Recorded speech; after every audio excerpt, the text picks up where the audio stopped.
আমরা সিরিয়াস ছিলাম, আমরা পেয়েছি।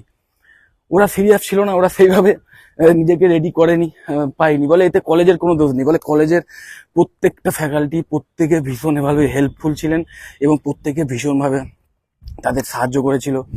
এবং যে কোনো ডাউট ক্লিয়ারিং সেশনে সেখানে তাদের মানে 1-to-1 মানে প্রবলেম সলভিং করেছিল। মানে ডাউট ক্লিয়ারিং সেশন মানে ধরো কলেজে এবার যখন একটা ক্লাস হয় তখন ধরো একসাথে 60 জন স্টুডেন্টকে টিচার লেকচার দিচ্ছেন, এবং তখন হয়তো কিছু স্টুডেন্ট বুঝতে পারলো না, তো যারা বুঝতে পারলো না কিন্তু সিরিয়াস পড়াশোনার বিষয়ে, তারা আলাদা করে মানে অ্যাপ্রোচ করে যে স্যার আমাদের একটু এই ব্যাপারগুলো একটু যদি ক্লিয়ার করে দেন, এবং সেক্ষেত্রে সেই ফ্যাকাল্টি তখন তাদেরকে কিন্তু আলাদা করে সময় দেয়। তো এই ব্যাপারটাকেই ডাউট ক্লিয়ারিং সেশন বলে। এবং শুধু তাই না, ওই কলেজে বলছে আলাদা করে আমাদের মানে একটা দিনই ধার্য করা ছিল, সপ্তাহে 1-2 দিন এরকম ধার্য করা থাকতো, যেখানে যে সময় আলাদা করে মানে স্টুডেন্টদের